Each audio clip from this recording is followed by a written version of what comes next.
Tapi ini sangat manjur, tapi sebagian besar juga dipakai juga sama dokter. Tapi biasanya dipakai sama sinse atau akupunturis. Contohnya kayak gini, misalnya orang itu kena tensi tinggi dan mulai ngalamin gejala stroke, entah ada ngomongnya pelo atau apa, dan harus mengeluarkan darah di ujung jari. Tujuannya apa? Bukan buat menyembuhkan, tapi buat menurunkan tensi. Kenapa tensi supaya turun? Supaya otaknya tidak rusak. Ada ini rusak, nah jadi diturunkan tensi kan. Ini saya juga sering pakai kalau lagi terapi orang, tiba-tiba dia hipertensi tiba-tiba naik, kepalanya pusing, langsung keluarin darah di ujung jari. Kalau ujung jari belum turun juga, di ujung jari kaki.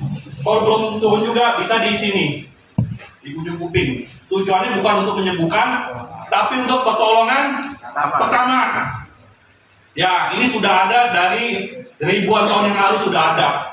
Ya, jadi ini tradisi empiris. Saya nggak tahu penelitian jurnal gimana, tapi di Korea sama di Cina katanya udah ada jurnalnya. Jadi ini yang pertama.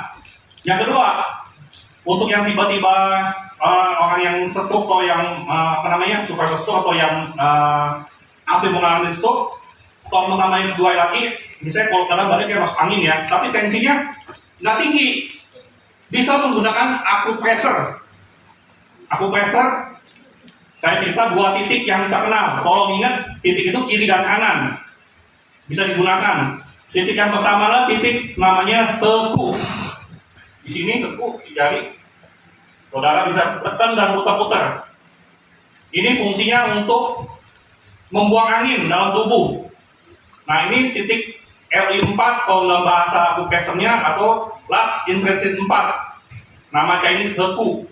Di kiri kanan boleh, atau ngalamin gejala ada stroke itu dan miring dikit juga bisa gunakan ini. Tolong utama ya. Buat orang deobalsi masuk angin juga bisa. Di sini. Kesurupan bisa. Kenapa? Kesurupan. Ada yang bilang bisa sih ya.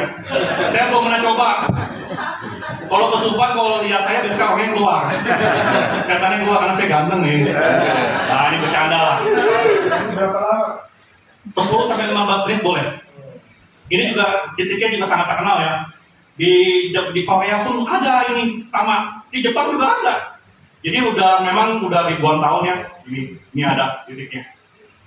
Kalau di Jepang namanya Pukao ya. Pukao atau sih ada namanya juga ini.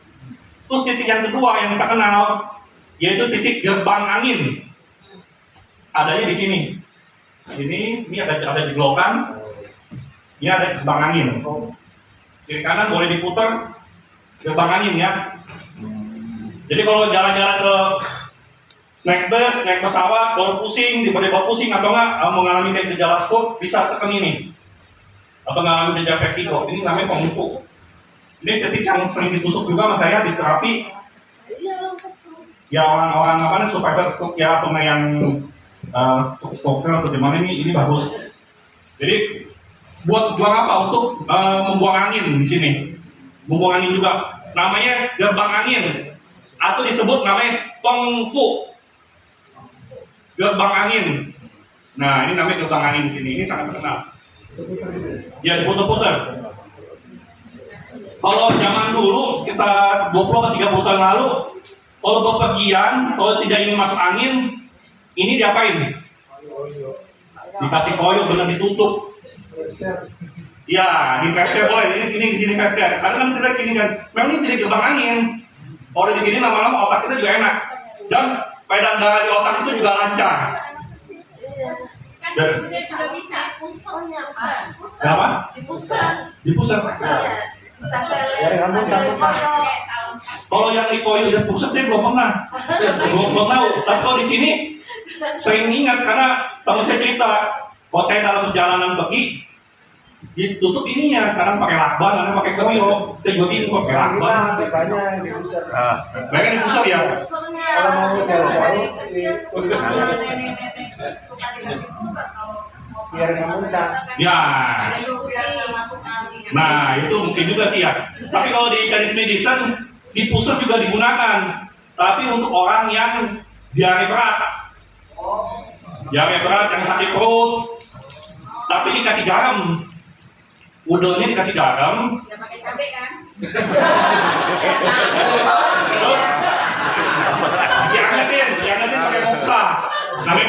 itu yang dibakar, yang tin itu kan. Nah itu ini diudel.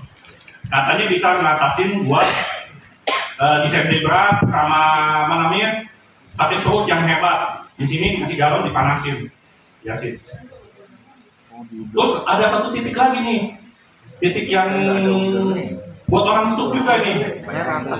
Buat orang stroke juga untuk ingatan dan untuk kepala pusing bisa digunakan untuk pertolongan pertama pada caregiver, yaitu titik yang di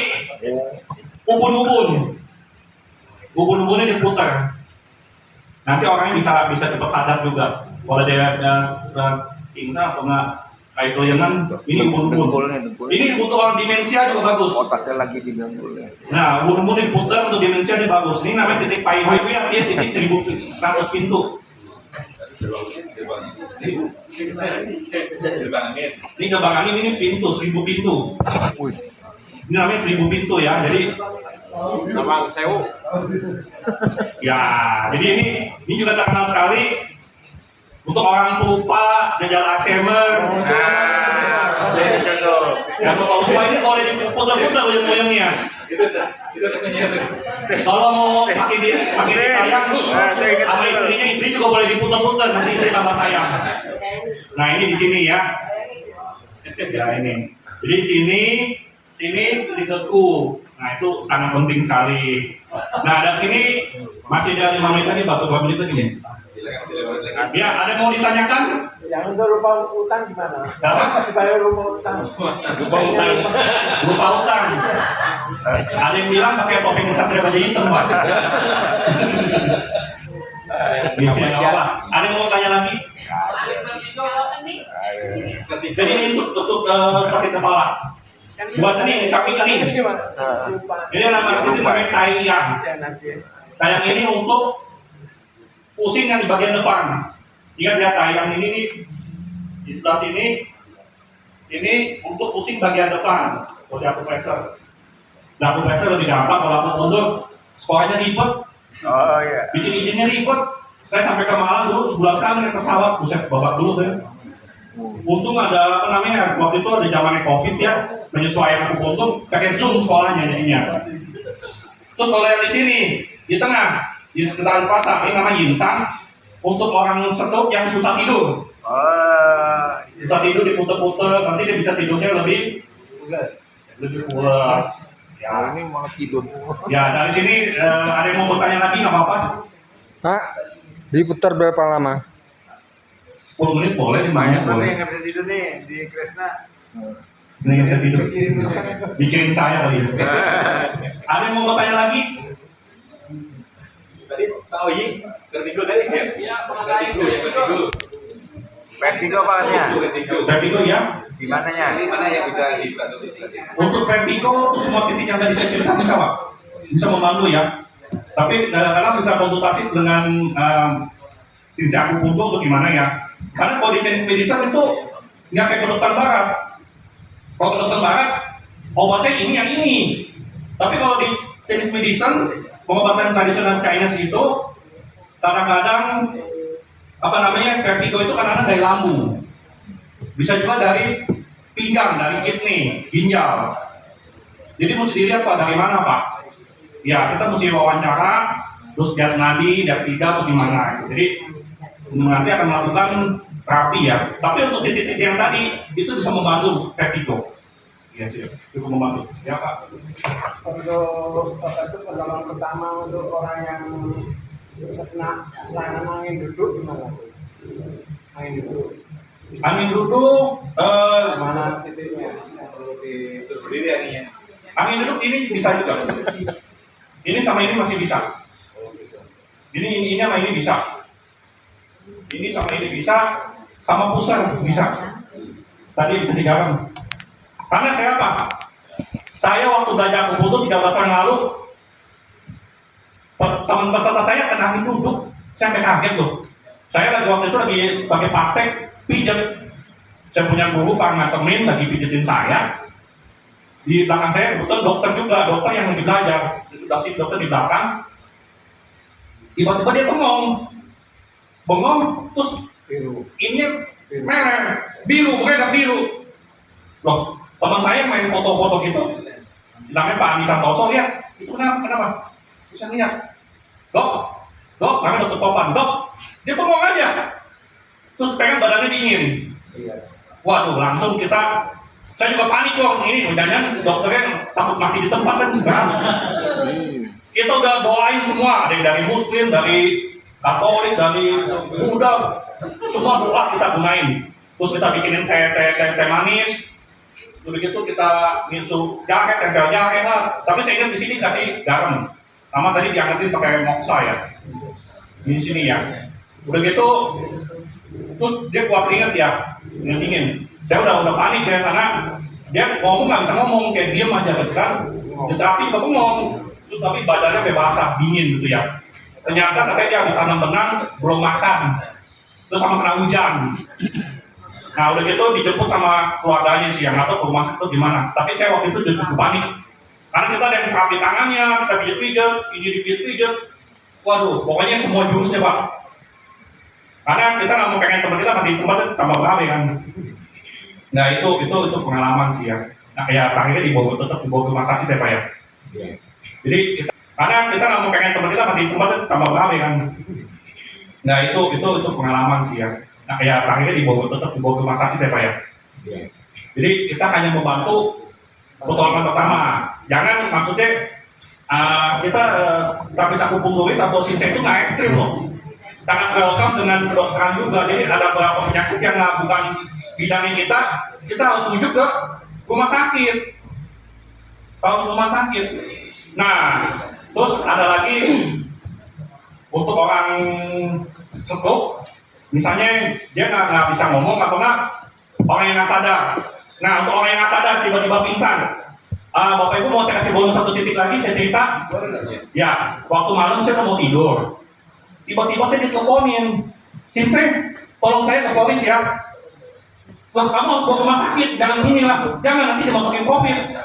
Saya takut di COVID kan nantinya. Wah, gimana dong? Ini saya yang jemput Sinse atau Sinse yang naik ke polis ke Tangerang? Sakitnya apa? Ini ada pendeta gejala stroke. Pak tiba-tiba kayak ini, waduh, saya bingung nih. Terus langsung saya bilang, sumpahkan darah di sini. Buahkan darah di sini. Padahal saya kasih tolong Mbak lagi bonus, kan di sini kan buah darah juga. Saya kasih lagi tambah bonus titik yang di bawah sini. Ini namanya kencung. Saya bilang kuangin darah juga di sini ya. Di bawah hidung. Kalau biasa saya gunakan ini untuk orang pingsan. Dulu saya pernah makan di AW, depannya tiba-tiba pingsan. Kalau tiba-tiba pingsan saya tekan gini, kemudian langsung bangun. Jadi kalau melakukan ini, oksigen naik ke otak. Ingat, kalau orang stroke, otaknya pasti kurang oksigen atau darah. Dia ada gelombang angin, ada paibui, ada namanya kencung. Gunakan ini, langsung bawa ke dokter, langsung ke UGD. Jadi tapi gunakan ini dulu, supaya apa?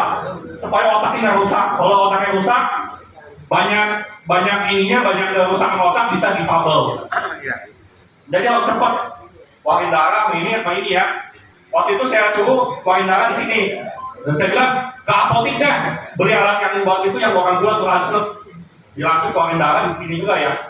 Lalu sekarang ini tiba-tiba apa? Si pasien bilang, otaknya kayak ada lepas, bandonya kayak ada lepas, helmnya kayak ada lepas, langsung sadar bisa ngomong langsung. Tadi udah nggak bisa ngomong awal. Begitu kali ini tiba-tiba bisa ngomong. Nah itu suatu demonstrasi dari pengobatan tradisional. Ya, yang bisa membantu. Semoga sharing saya ini bisa membantu Bapak Ibu dan semua kayak kita di sini.